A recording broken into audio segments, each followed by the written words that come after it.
everyone, and welcome to this flat crossbody bag tutorial with me, Heather from Woolly Elephant.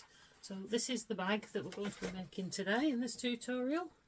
It's a good size crossbody. To just take out your essentials, it's quite flat. I'm going to pop a picture in here just to show what it looks like across the body stood up. So there you go. So it's just one zipper across the front. It's quite flat and flat on the back. I've just got the one pocket, and then inside there's a nice big foam pouch for your mobile phone, and I have quite a big mobile phone. So get all of your supplies together and let's get started. Okay, so for today's class, what you're going to need is a zipper to match your fabric. So this is 12 inches. I've cut this 12 inches long. It is slightly wider than you're going to need. It just makes life a little bit easier. This is zip on a roll. If you're going to use a ready-made zip, again, you could use a 12-inch zip. This is a size 5. Cut it at 12 inches. Okay. And then you're going to need your hardware. You're going to need 2 triangle connectors or D-rings. These are all 25mm width on the inside measurement. So 2 D-rings, 2 lobster clips and 1 slider. You're going to need approximately 60 inches or 1.5 meters of webbing for your handle. This is a cotton webbing tape. Again, this is 1 inch wide, 2.5 centimeters. You could use the nylon straps as well that you see, whatever you want really, or you could make your own. If you make your own, you'll need more fabric, but this is a cotton 1 inch wide. Now you can make all this out of 2 fat quarters if you want to have all your outer fabrics the same and all your lining fabrics the same. You can easily get this out of 2 fat quarters.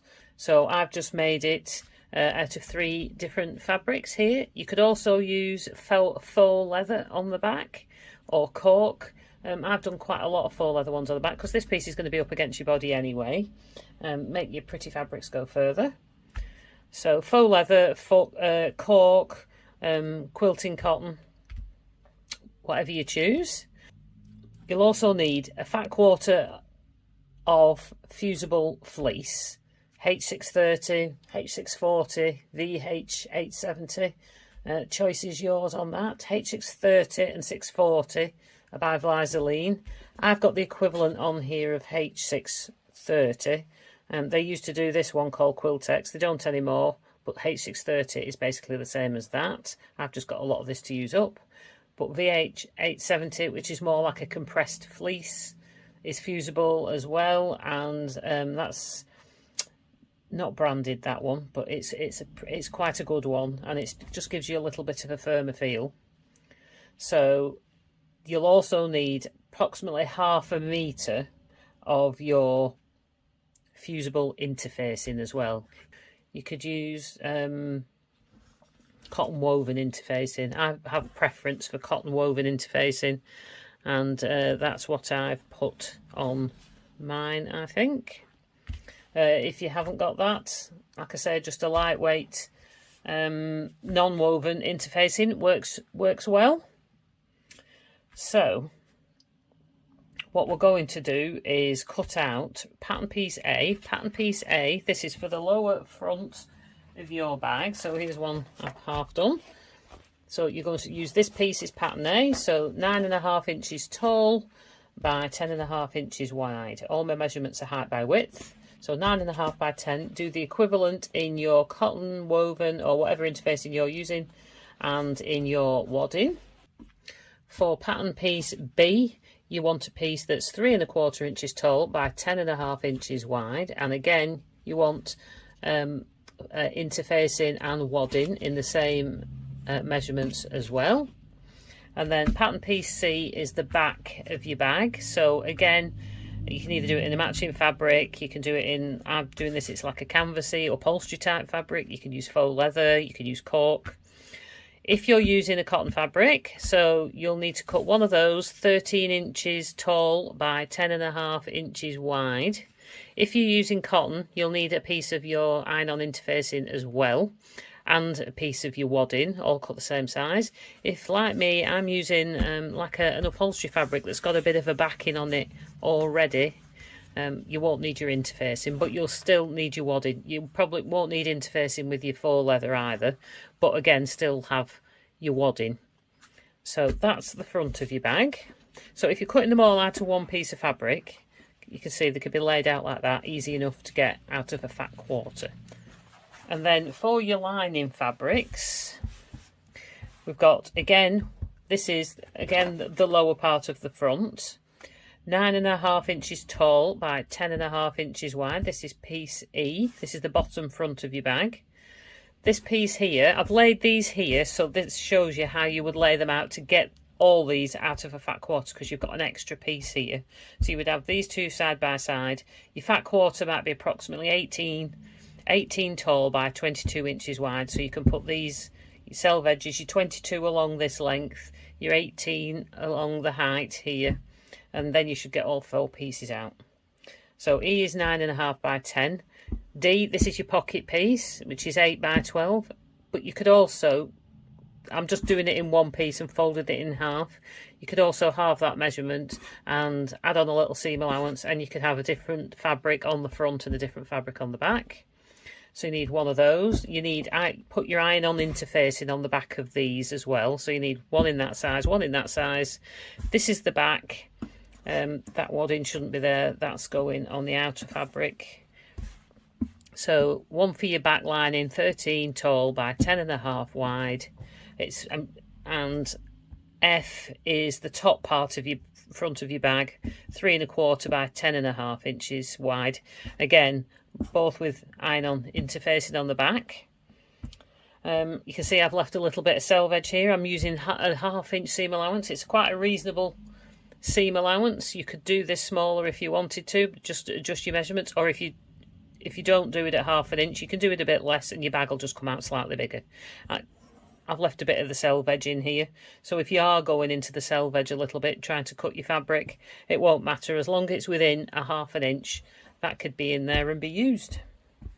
So once you've cut out all those pieces and fused your interfacing, then meet me back here.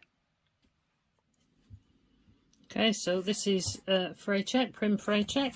It's a little bottle, comes in a little bottle. It's quite liquid, and anything that frays really bad, it's good to just put along the edge. It dries matte and it dries clear, so that you can't see it, and it dries pretty quick. So I'm just going to put that over both sides. It's just to stop fraying, because the cotton webbing can fray quite a lot. It's great for buttonholes, for the holes in your bags when you're putting particular fastenings on. You have to cut through. If you've got a particularly frayy fabric. Okay, so now you need your D-rings. You would ideally leave that aside to dry. I'm just going to add these now. So take one of your D-rings and just push your webbing through, and then just fold it over. And then what we're going to do is we're going to stitch along here as close to that metal bar as we possibly can to hold that together. So I'm just going to use a clip on there. Okay, so we've got them both clipped in place. Okay, so I've got my zipper cut on. I've got both thread ends out, and then we don't get a nest at the back. I like to start in the middle. You may find you might need your bulky seam aid for this, which is one of these. If you haven't got one of these, you can just as easily use a little bit of folded up cardboard at the back of your foot.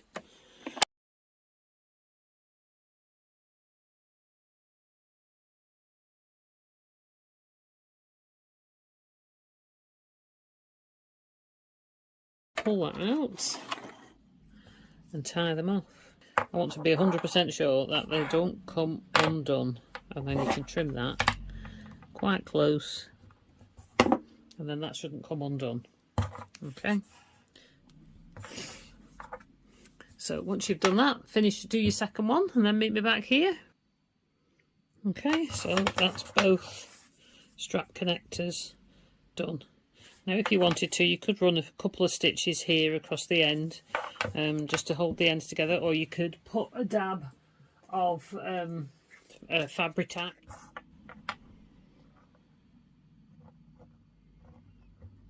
We can set those aside and move on to doing the actual strap.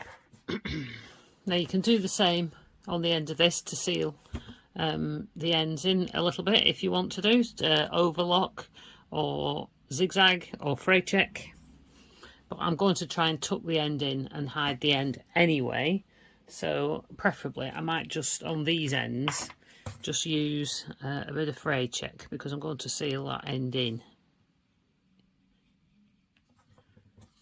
So I'll just do that on both. I'm just going to cut that one straighten it up. You can follow the weave in the fabric.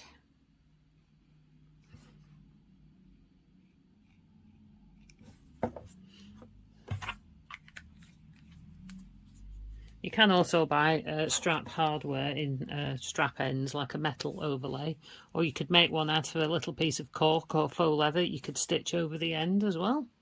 Just a little rectangle and fold it round and stitch it over the end will help that stop fraying as well. Okay, so you're going to need your strap slider now. So these, if you've got these particular ones like I've got here, they go a particular way up. The curve, they dip in the centre. The centre bar moves and it dips in at the centre.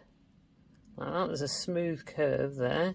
When you turn it over and look at the other side, you can see where the ends have been folded round. So that's the underside. Can you see? So turn that over. So you want that. So this is the right way up. So you're going to get one end of your strap. I'll just move that over and push it up from underneath. Move your bar across and then put it down through the other side. Just like that. And then you're going to turn it over and just fold this round the back.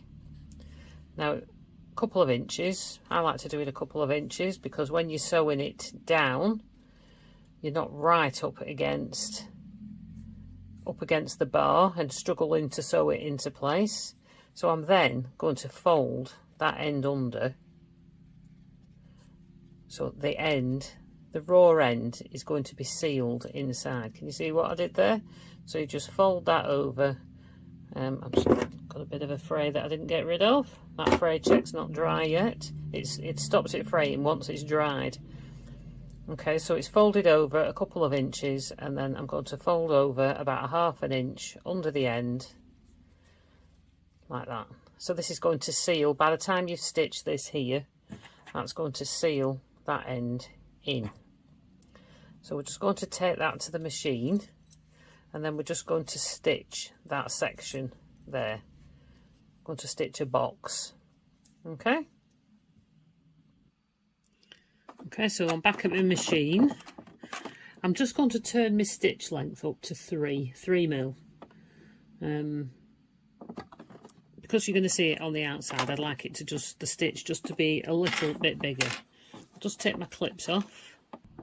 I like to start in the middle, because you've not got that where your foot's tipped at the edge, which can be a bit harder to start at.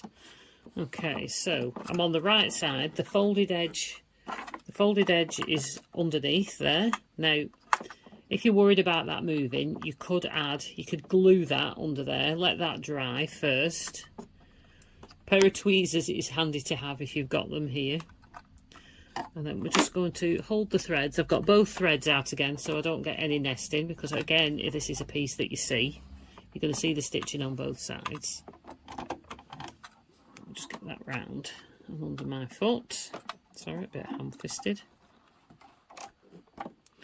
Okay, hold your threads down, and then I'm going to do a couple of little back stitches here. And then stitch all the way to the edge, and I like to do a back stitch there as well. Okay, and then lift your foot, leave your needle down and turn. Put your foot back down. Now if you find your foot, because you might be using your regular foot here, if it slants, you can use your bulky seam aid at the side too, so I'm just going to put that there to level my foot out while it starts. Keep this pulled back. Now I can only go so far because otherwise I'm going to hit my foot. So lift my foot when I get to that, turn round, put your foot back down. Now I am hanging off the edge there, so it is going to need the seam aid under the back of it. Just going to hold this back out of the way and then stitch across to the other side.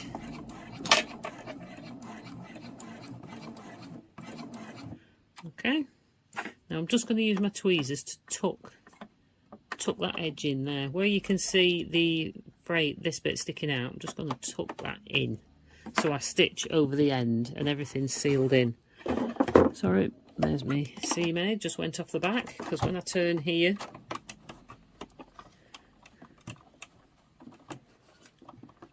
I'm going to be sitting on that bar a little bit, so just have to be careful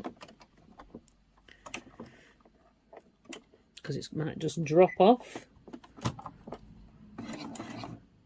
Okay, right, the actual bar worked like a bulky seam aid then.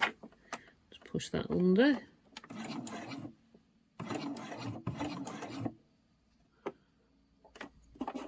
I'm just going to do one back stitch there and another one there. I like to do that on the corners and then turn with your needle down again. Just going to edge that into place where I want it. Lift your needle and then you can just edge it where you want it. Right, so I need to put this on the back again.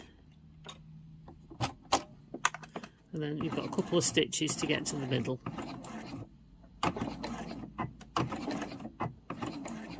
So I've back stitched this time. I'm just going to pull that through to the back.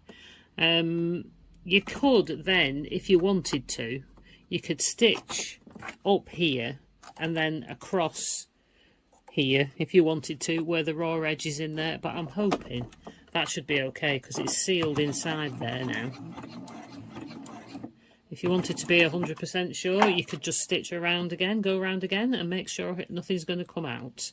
I think I might do that actually. So there we go, that's all stitched in place. So that's all sealed in now.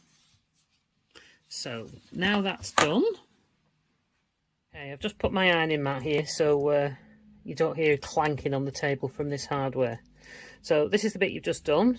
So this is the underneath, this is the right side. Just make sure your strap isn't twisted. So I'm just going to make sure that's not twisted, and then get one of your lobster clasps and you're going to go through that. Just slide that all the way down, or relatively all the way down, and then get the other end of your strap. Try and make sure you don't twist this as you're doing it.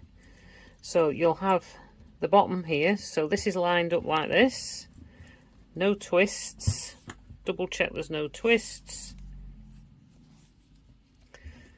and then you're going to go pull this to the left and then go up from the bottom and then this down through the other side. Well, before we go any further, just pull on that, check you've got no twists. Okay, so your loop should be nice and straight, there won't be any twists in it. So that's the one end completed. So again, I'm going to go to the other end, get your other lobster clasp and push your end through and then just fold it back on itself. Okay, so turn it over, and now we're just going to do exactly what we did before, is fold over the end and then we're going to stitch it down. Again, if you put some glue in there, it can help everything stop shifting around. If you just put some glue in this folded section here, add a couple of clips, I'll do them that way around because I stitch it from the top. I like to stitch from the top because it looks neater when it's done.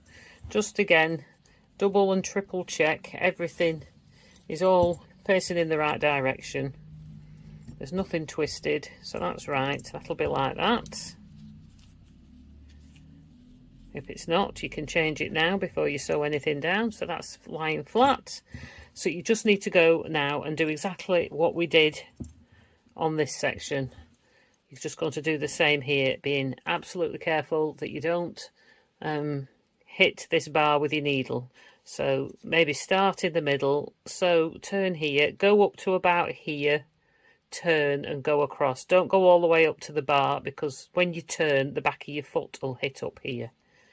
And then go back down. You could even just do it around here and it would seal, and it seals in that raw edge. So don't forget, you can also push in. As you're sewing across it, push in so you've got no bits. You can use tweezers or an awl or even a pointy pair of your scissors, so there's no raw edges sticking out. So when you've stitched that, meet me back here. Okay, there we go. That's your strap all stitched. All the ends are tucked in and sealed in. And that's ready for when your bag's finished. Okay, so next we're going to make your internal pocket. So you need piece D, the 8x12 piece.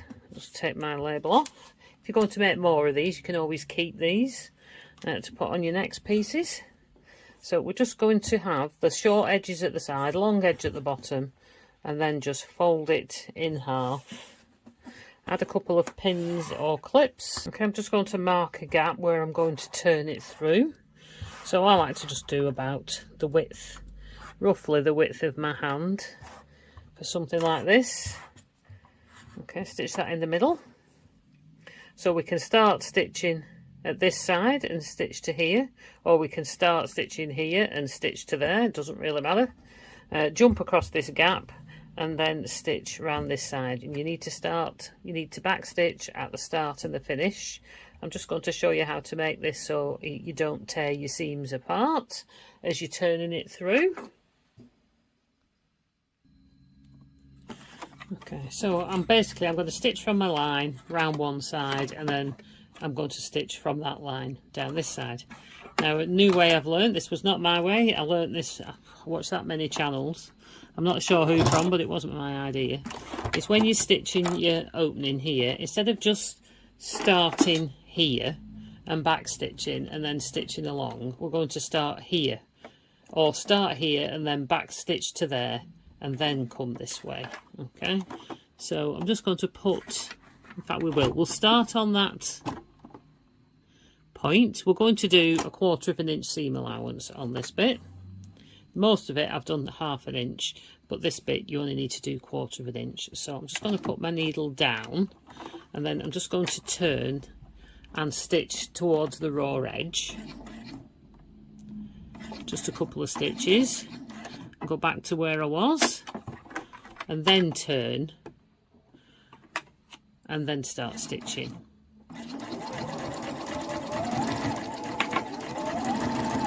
Stop 1/4 of an inch.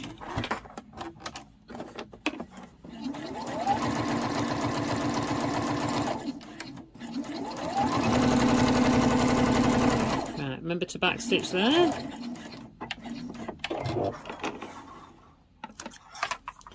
Okay, so you can't, I don't know how well you can see it there, I'll just take those two ends off. I have stitched right to the edge, so it goes right off the edge.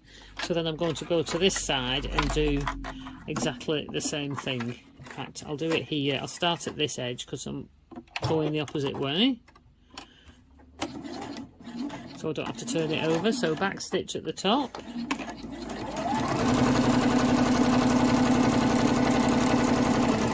stop 1/4 of an inch from the bottom, turn. Right, stop at your line and then turn, so your straight edge is there, and stitch to your straight edge.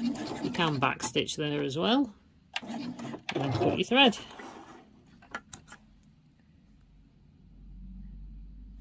Can you see?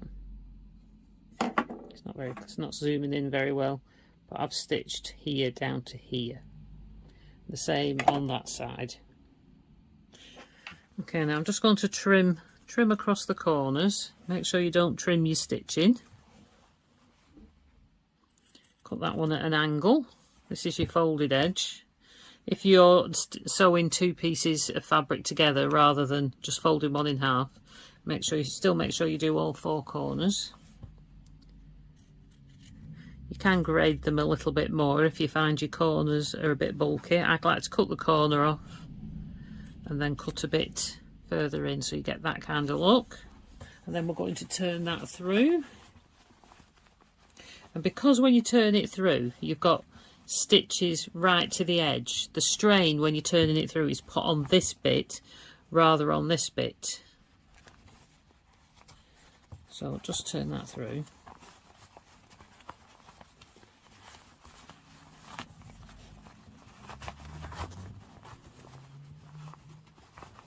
You need to poke all your corners out.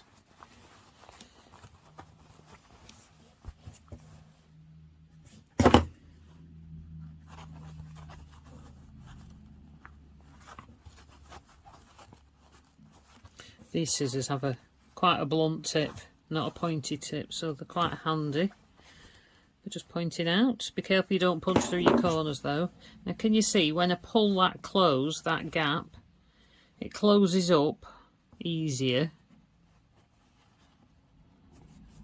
And you don't get quite as much pull. I find you sometimes get pulling on the stitches here and they start to unravel a bit when you turn it through, even if you don't strain it very much. So I find if you stitch to the edge like that, it's a lot neater. And your seam edge, this folds in easier as well. So now you could add a bit of glue there if you wanted to, but I'm just going to take it to the iron, and then you just need to give that a good press. Make sure you roll your edges out when you press so it doesn't pleat. So we can press this closed. Okay, so I've just pressed that all into place. As you can see, you get a nice straight edge when you do it this way. Find before, when you just stitch from point, you don't go down to the edge, you can get a bowed edge here. And I found when I stitch out to the edge, turn and stitch to the edge, you don't get that bowed edge. I'm just going to glue that close for a minute with a little bit of glue. You don't need to do this if you don't want to. Or you could use a glue pen. If you haven't got Fabri-Tac, you could use a temporary glue pen. You could use one of these, temporary fabric glue pen. They're good for closing up the gaps as well. I tend to mostly use Fabri-Tac glue for everything these days. Okay, so that's all sealed, so that's stuck shut. So that's not going to slip now when you sew it together. So what I want you to do now is take this to the machine and top stitch along the top edge. Now you don't need to go off the edge. I find if you start about here, about 1/4 of an inch in, and back stitch, don't forget to back stitch, and then stop here about 1/4 of an inch in, and then back stitch there as well. That's as far as you need to go. You don't need to go off the ends, because then when you come to stitch it in, you're going to have a stitch line here, and it'll all be sealed in anyway. So start and stop about 1/4 of an inch in. Extend your stitch length maybe up to 3.5 to 4 to give you a nice looking top stitch. 3.5 is probably enough. And then meet me back here when you've done that. Okay, there you go. I've top stitched it. I hope you can see that. It does match the fabric. There you go. Started 1/4 of an inch in, finished at 1/4 of an inch. That's ready now to put into the back of your bag.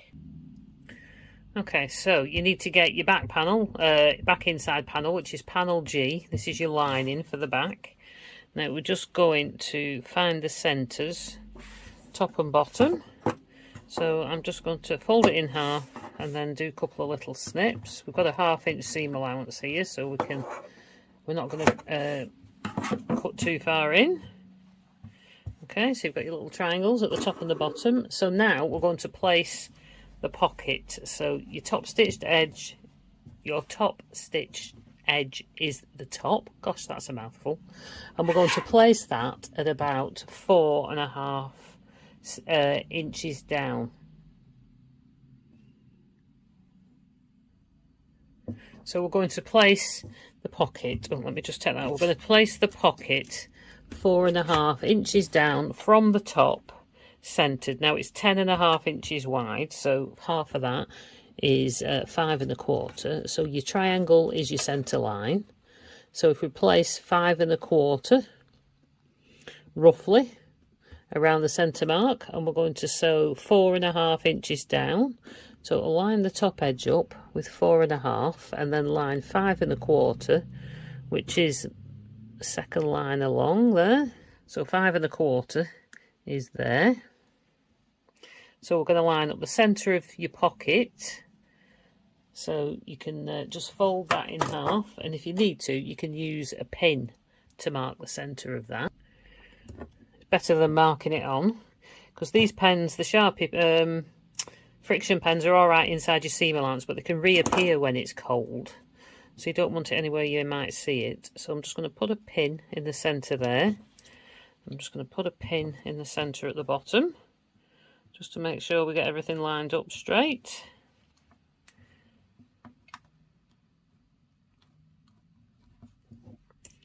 Okay, so line this pin up with 5.25. And then you can now pin that in place. It just needs a couple of pins to hold it.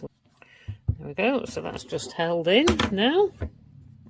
Okay, now I'm going to show you a trick for making sure your corners stay tight. Now I'm going to use this pen because it's going to be covered by stitching anyway.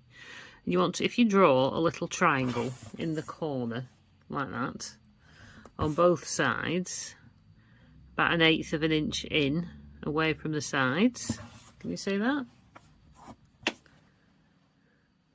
We're going to stitch this triangle, which will help make this much stronger here, so it's less likely to tear with all the wear and tear of you putting a phone in and out. You could do it pointing in the opposite direction. It would take up less space, but I'm just going to do it here, or you could use rivets. And then you would stitch down the sides. Okay, so I'm just going to show you how to do that.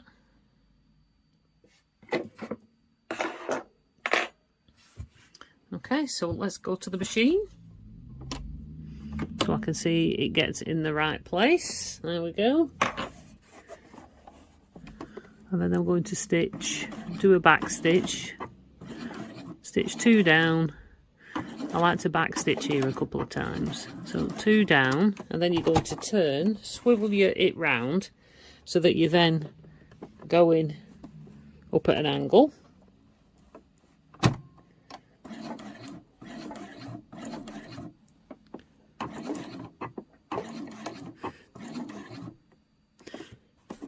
Okay, and then swivel it round so you're straight with the top. This can be a bit fiddly, but it's worth it to strengthen it.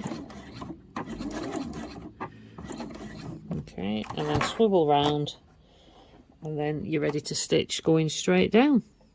So I'll do one more back stitch, and then we're just going to stitch all the way down at approximately 1/8 of an inch, and this will close up this gap here as we go.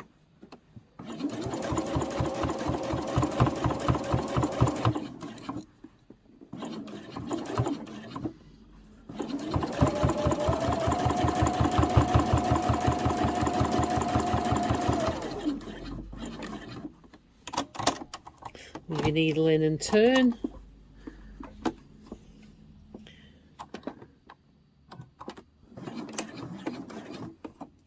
A bit of a push, you might need your bulky seam head there.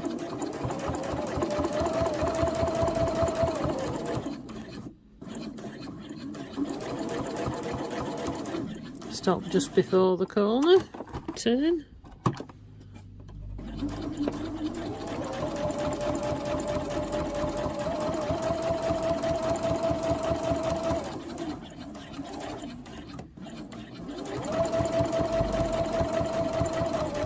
Okay, so we're going to do the triangle again here at the top.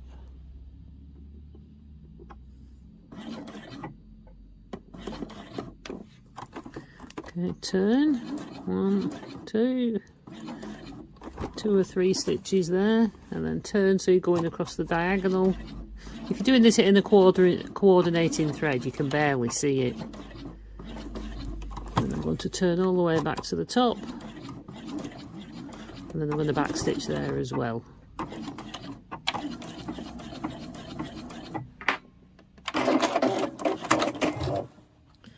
Okay, so can you see that?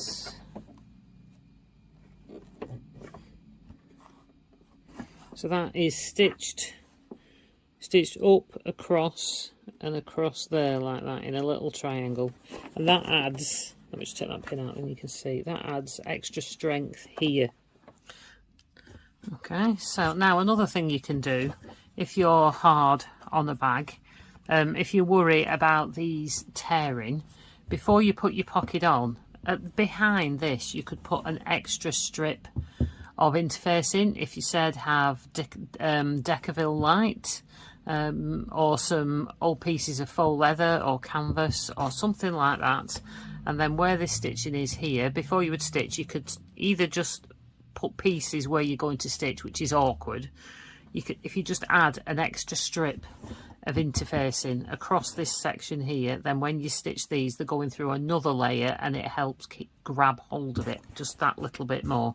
You could also not bother with the triangle, and you could add you could just back stitch here, and then you could add rivets in the corner as well. But if I was going to add rivets, I'd also put a bit of extra interfacing on the back where they go through as well, just to add an extra bit of support. So just trim your threads, and then we're just going to set that aside while we get on with the front of the bag. Okay, so for the pieces for the front of your bag that you need is pattern piece A, which is 9.5 by 10. That's your main fabric. And then you need your lining piece, which is 9.5 by 10. That's pattern piece E. So you've got A and E. And you need your zip. Now you also, depending on how you like to add zips, I like to use a lot of the time tape or a glue pen to help hold them in place instead of using pins and clips. You can, of course, use pins and clips. I would recommend clips over pins, because when you're pushing a pin into fabric, it can push at it a bit and distort it a little bit. Now, if you should be using a zip like mine, a stripy one like this, do bear in mind they are bound, made differently to your regular zips. So if you snip into them at all, don't. If you say want to find your centre, use a pin or a bit of chalk or a marker pen, but don't snip into it, because if you snip that to make a little notch like you can in regular zips, it will all come unravelled because they are woven differently. Okay, so glue pen or tape. I'm just going to use some, this is wash away, 1/4 inch wash away quilting tape. I buy this in packs, generally off Amazon is where I get it from. So I'm just going to stick a piece along this top edge of my fabric.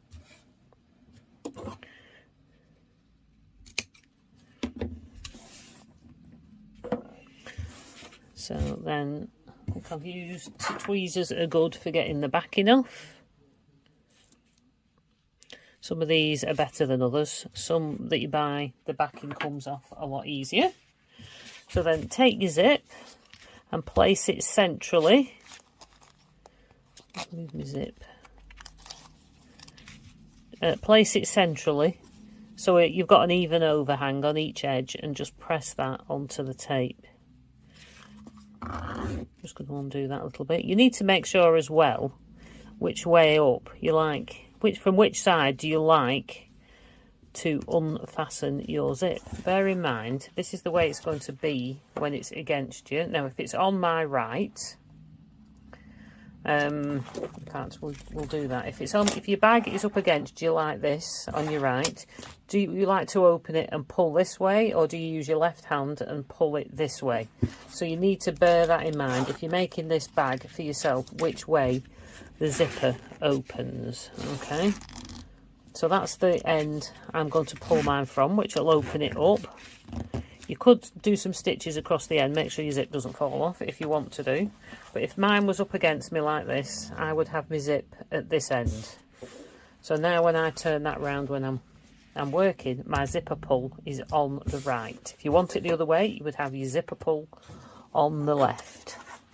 So turn it face down on your fabric, which is right side up, and stick it centrally so it overhangs at each edge, and stick it onto that tape.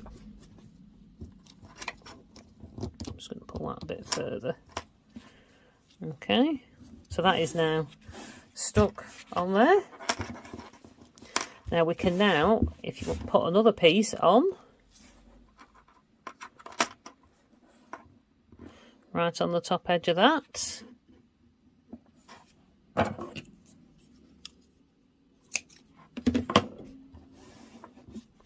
Now you can do these separately if you want to do.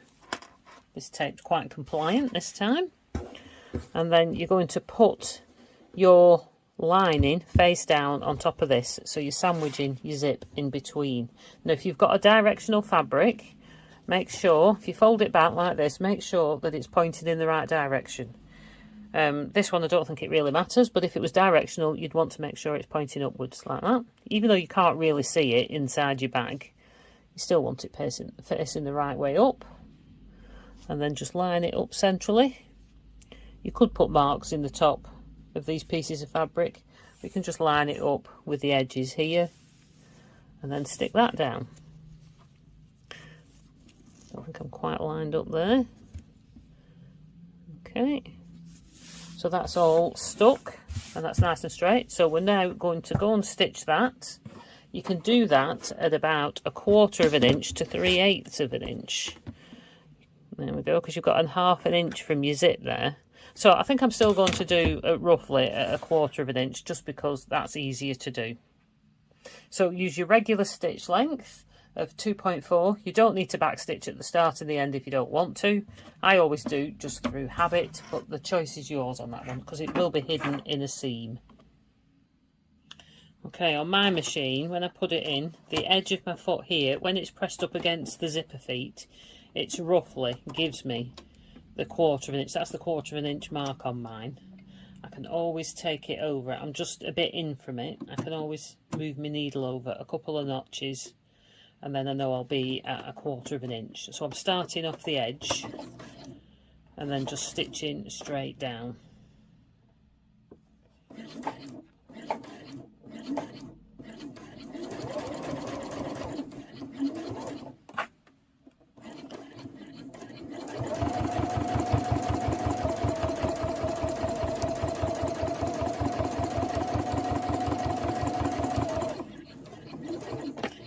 Your zipper foot, the foot on your machines, I've got to keep it pressed up against where I can feel the feet are. You can use your zipper foot for this.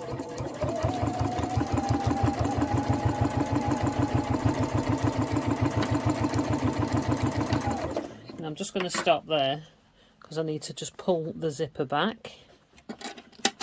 Hold it at the end, lift your foot, and just pull that back out the way. That back down, and then I can just stitch off the edge.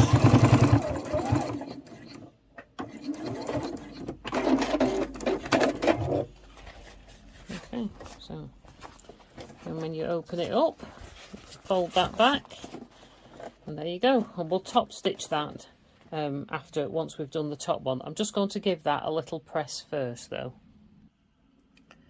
Okay, so that's pressed into place. I've just pressed that back away from the zipper tape. Make sure you don't melt the coil. This is acrylic zip, even though it looks metal, and I've pressed it on this side just so it's neat as well. So you need piece B, 3 1/4 by 10 1/2, and you need piece F, 3 1/4 by 10 1/2. So one's for the outer and one's for the lining. So I'll just take those off. So the first thing we'll do is we'll just put tape on across here like we did before and stick down the outer piece. So just take that off. So just get your outer piece And then line that up centrally so that the sides line up with the sides here. Press that into place.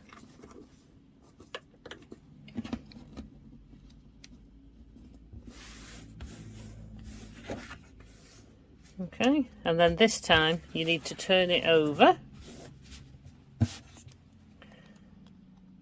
And then a bit of tape across the top.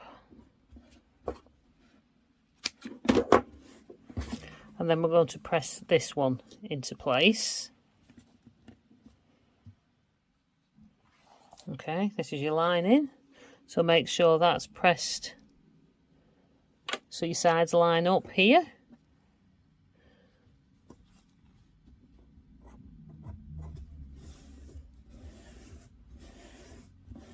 Okay, and then you're just going to stitch this exactly the same as you just did on the other side. Just a quick note, I'm stitching this from the front, from the on top of the wadding side, because then the wadding doesn't get stuck in my dog feet. So it's easier to sew it with the outer bag facing up, with the wadding facing up. Okay, so that's that one stitched. So then we're going to just press, give these a quick press into place. Okay, so that's all pressed away, so you should have a nice even gap here now. So now we're just going to top stitch these two edges. I'm going to turn my stitch length up to, I think I'm going to turn it up to 4mm. I quite like 4mm on the outside. And then about a quarter of an inch to 1/8 of an inch away, preferably around 1/8 of an inch away from the edge, gives you a nice neat look.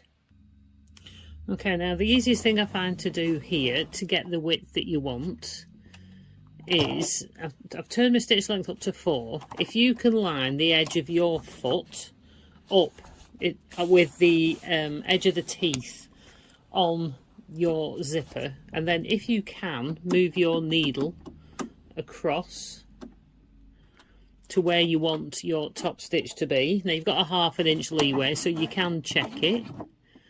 So I'm quite happy with that. So then now, as long as this is all straight, your top stitch should stay an even length away, and you can run your side of your foot up against the teeth.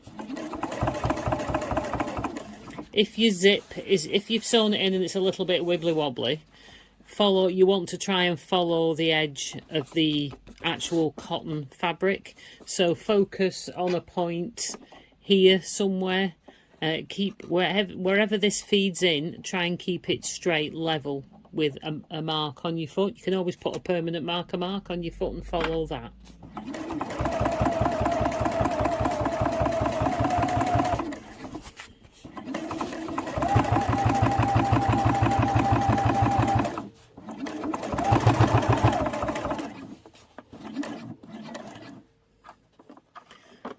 Just going to pull my zip in there. Stitch one. So I'm just going to sew along. So I've pulled my zip back in. You don't want to do it with the zip out here, because this will you'll be sewing your zip out. I'm just going to sew across those teeth. Now it's the acrylic zip, so you can do this without breaking your needle. If you're unsure, just snip your thread and then start again on this side. Okay, and then turn it round.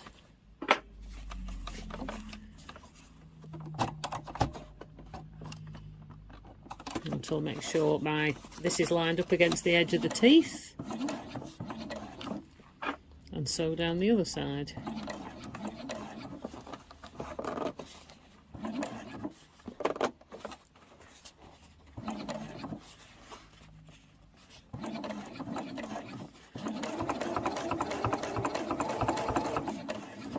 There we go. And if you're a little bit away from the edge, make sure you're a little bit away from the edge all the way down. Don't focus on your needle, focus on keeping it straight.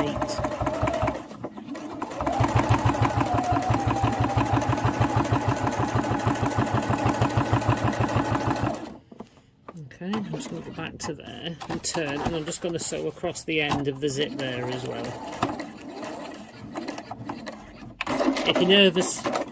If you're nervous about doing that, just turn your hand crank it with the wheel on your machine to go across the actual teeth of your the teeth of your zip. Okay, there we go, all top stitched in with quite a neat edge. Quite pleased with that. Okay, so what I want to do now, just to make sure all the layers stay together all right, is I'm just going to base stitch it all the way around the edge. It just stops these layers flopping around when you're sewing them together later on. So what you want to do is I'm just going to put a few clips in or a few pins in, depends what you're making it in, to hold all the layers together. I'm going to do the same, a couple of clips on each side, and then I'm going to baste it about a quarter of an inch in from each side, because these can be cut off again afterwards. 1/8 to a quarter of an inch in all the way around. Okay, I'm just going to set it to like a 5mm stitch length. It can be your longest stitch length. You don't need to backstitch, it's just to hold these bits together. It just has to be within your seam allowance. Now, if your machine starting to struggle with these layers, if you've got a walking foot, put a walking foot on. If you find it hard stitching through all the layers, actually your needle going through, you might need to switch to a bigger needle, because when we start putting the back on, it gets a bit thicker. So if you need a walking foot, it's probably a good time to put it on now. If you don't have a walking foot or anything, you can help feed it through with a pair of tweezers or a pointy tool. I also like to hold it at the front and the back a little bit tauter, and that can help stop it stretching out too much as well.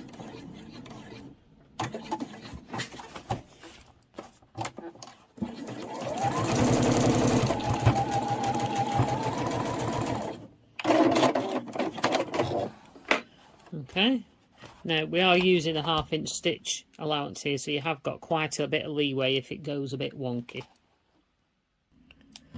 Okay, there we go. So you just want to, I'm just going to trim the threads off. I'm just going to trim my zip flush now. Make sure your zipper should be inside. If it's not, you're going to have to unpick across the zip and make sure you can get it in there, and then re-sew it up. So that front panel is now ready to go. Okay, so you need to get your 2 strap supports next. Okay, so we're going to add the strap support next. So you need a ruler across the top. Just going to put that flush across the top, and you need your 2 strap supports. Now decide which side is the nicest, which side you want to see. Okay, so we're going to sew them in this way, and then when the bag is opened up, they'll lift up this way, so this will be the side that you'll see. So if you've got a side that's not as nice, then you want that one.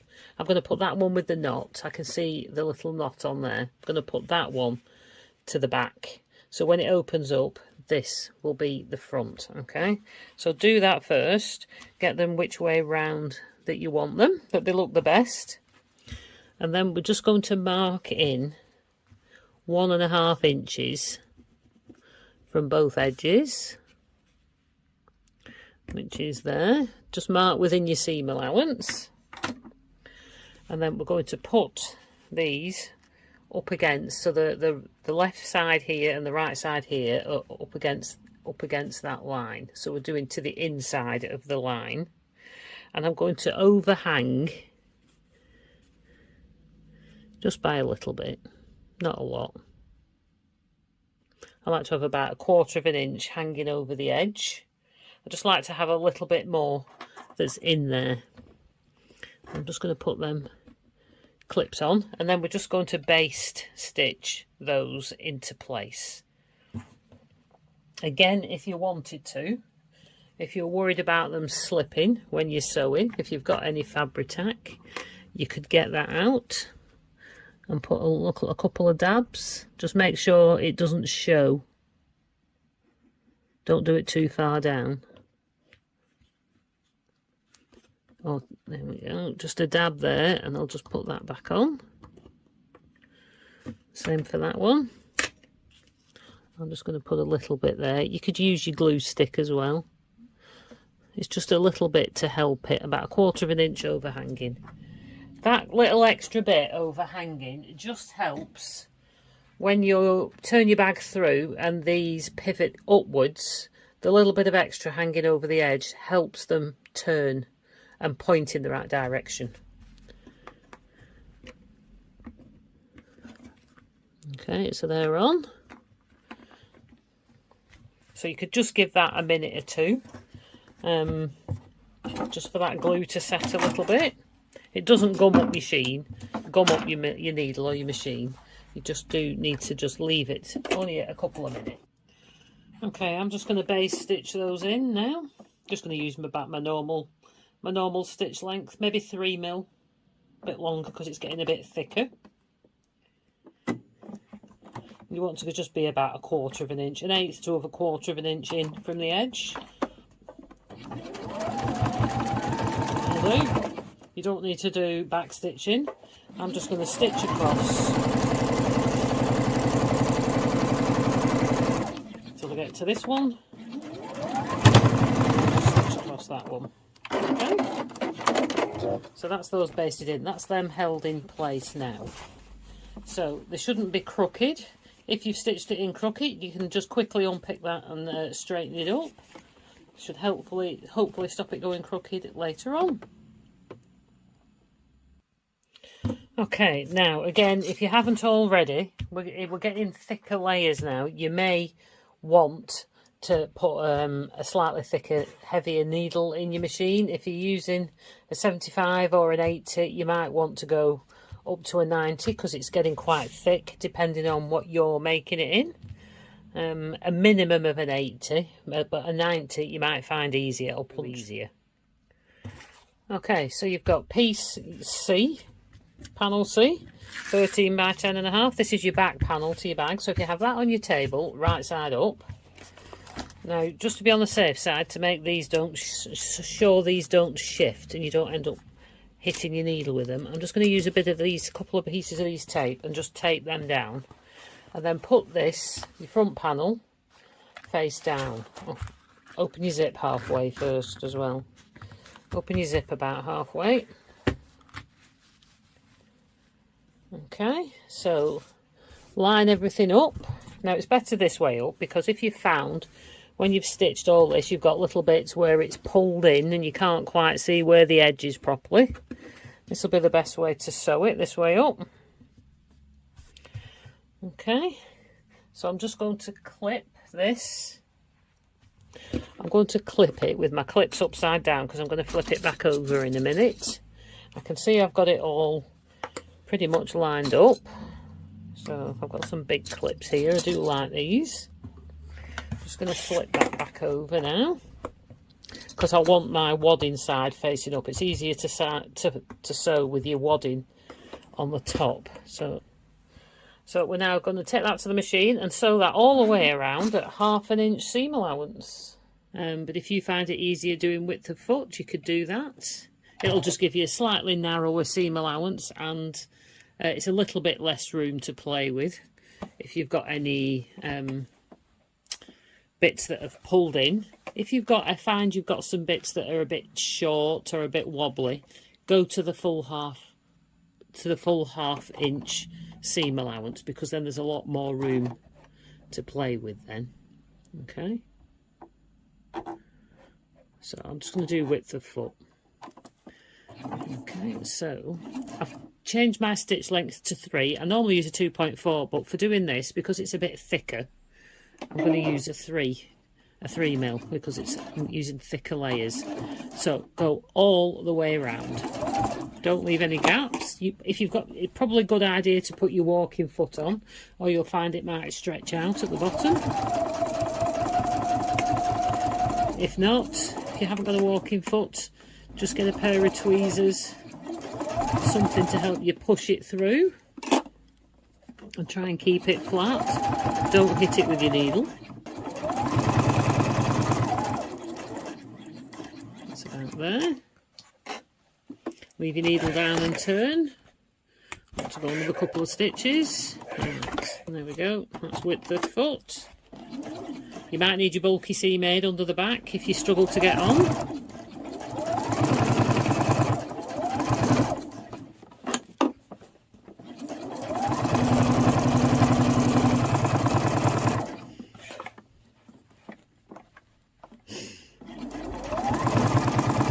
to go over your strap supports. You might want to use, if you find you get skip stitches doing this, then when your foot starts to tilt, I don't know if you can see it there, it starts to tilt at an angle, put your seam aid under the back so your foot levels out and you won't get skip stitches. And equally so, before it comes down the front, when it starts to tilt, put it under the front as well. Make sure it doesn't go under your needle, and that'll help stop your skip stitches.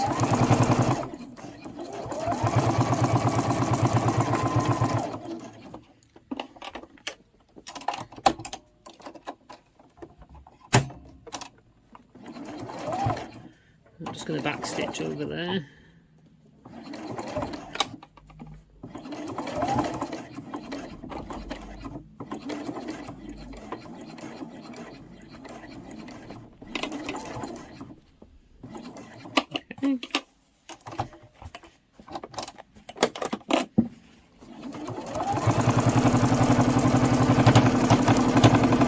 Stitch, right, this is where I started. I'm just going to stitch straight across there. Couple stitches back.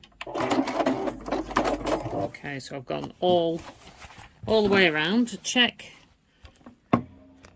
on the other side. Make sure you caught everything, that you've not missed.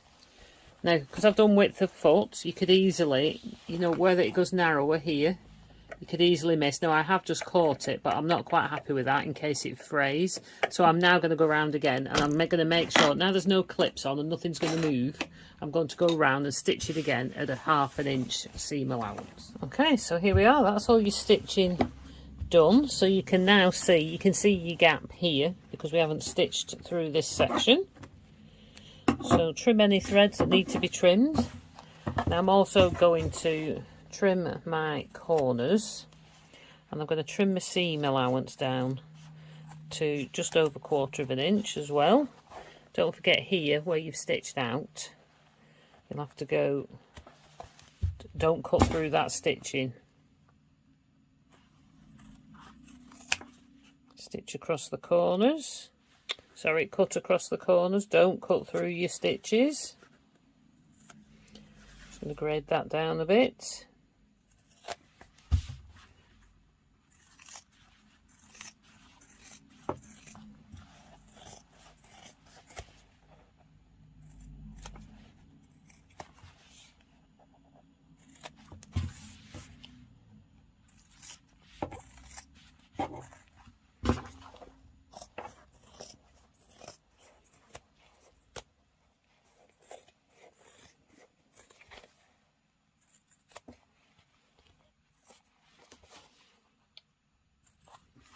Okay, now when you're cutting across the top, don't cut through your strap supports.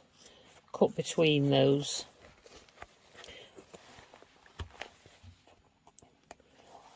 Okay, there we go. So leave the strap supports, it does help them pivot better into place when you turn it through. Okay, so there we go. My moment of truth when we turn it through. I'm just going to trim these, trim a little bit of bulk out of this side. Okay, so get your turning gap. So we're going to turn it through to the lining first. Now, if you struggle with this, you've got any of these easy grip pliers, if you've got dexterity issues, this might make it easier for you. I have left quite a big gap, so it shouldn't be too bad. So push, I find it easiest, put my hand in and push that into my hand, and then you can pull that through. And it should go quite easily. Okay.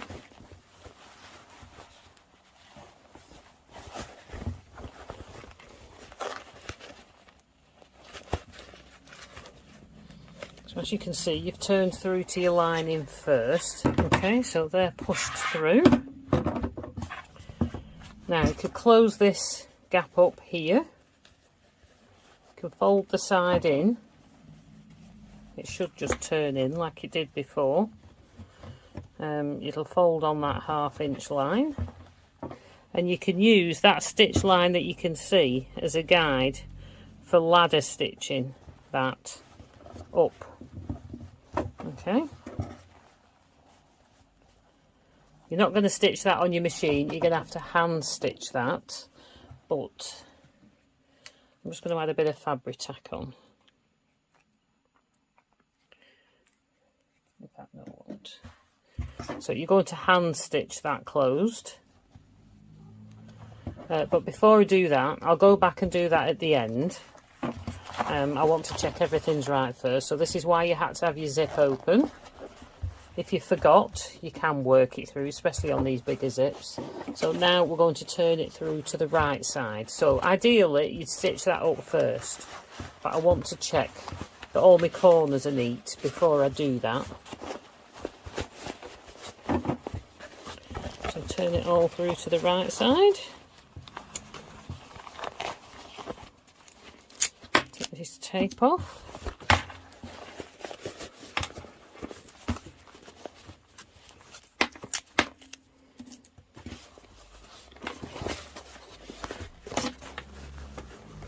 Okay, now again you need to push down into those corners now. Now I found if you don't push them through first when it's the line inside out, you'll really struggle. You might really struggle to do this.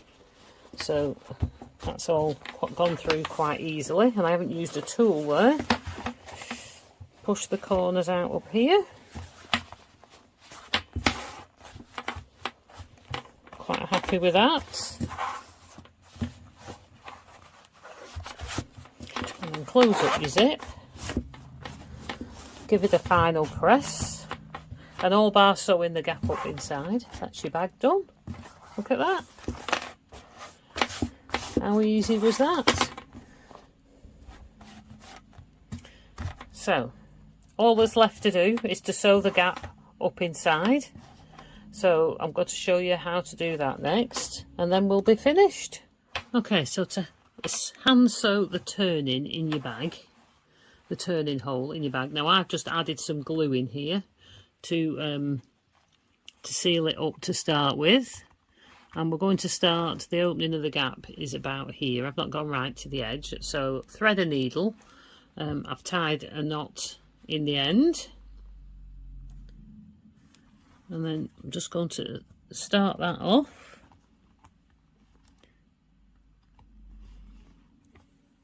Okay.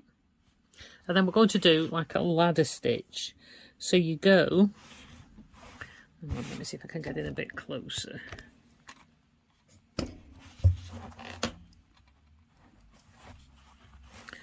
So I've just got the thread fastened in. So you go across to one side, directly opposite where your needle came out. There's a line of stitching here I'm going to use as a guide.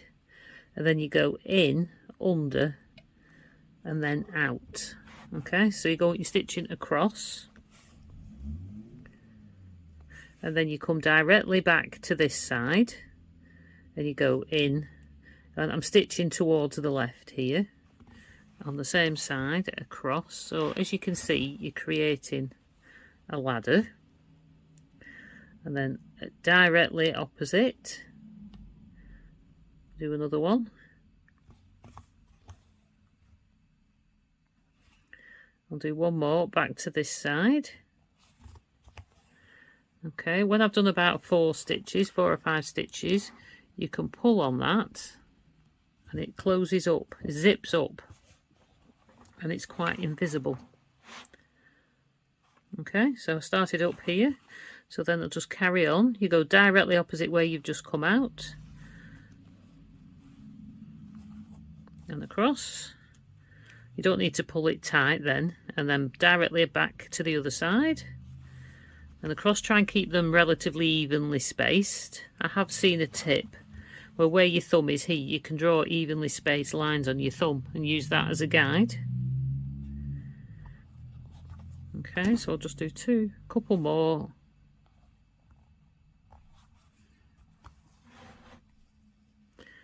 Okay, so I have a few stitches there. So once you've got your few stitches, I know it's hard to see because it matches, just pull on your thread and all those close up. Okay, when you get into the end,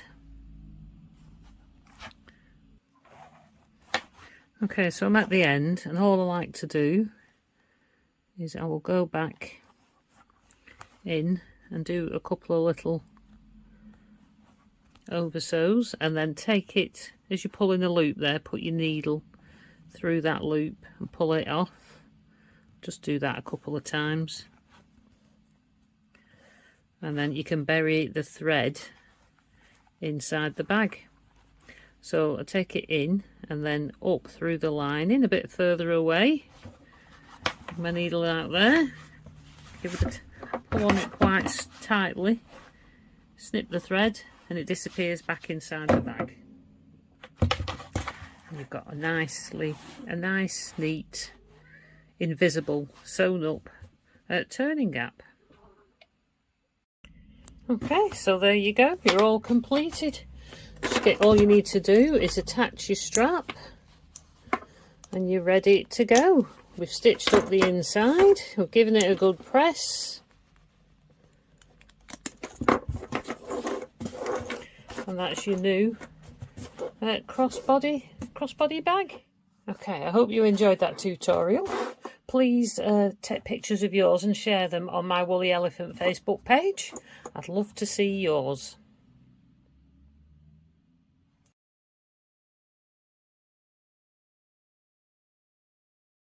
Just to show you a few more examples. So I've got one here. This is made in William Morris fabric, just to give you some more ideas. The fabrics you might want to have a go at putting together. This one's got a faux leather back as well. Not got straps on these ones, but there we go. This one's called Midnight in the Jungle range, this fabric was, and I've got my label on this one. This one's black faux leather on the back. You don't obviously have to put faux leather on the back, you can put anything that you want. You can put quilting cotton. This was made from a panel, a fabric panel with dragons on. Made a couple of these. So there's one. There's another one. Again, black on the back. One all in faux leather. If you do the whole outside in faux leather, you can omit the lightweight interfacing or the cotton woven interfacing if you want to, but keep the wad in. So that's a faux leather one. And then one more. All these fabric ones are coated in Odie coat to give them a bit of water resistance. Obviously you don't have to do that, but if you're going to do that, cut out your fabrics previously, and then or just get 2 fat quarters or whatever fabrics you're going to use. Put your Odie coat on, leave it overnight to dry, and then it'll be ready for when you start your bag.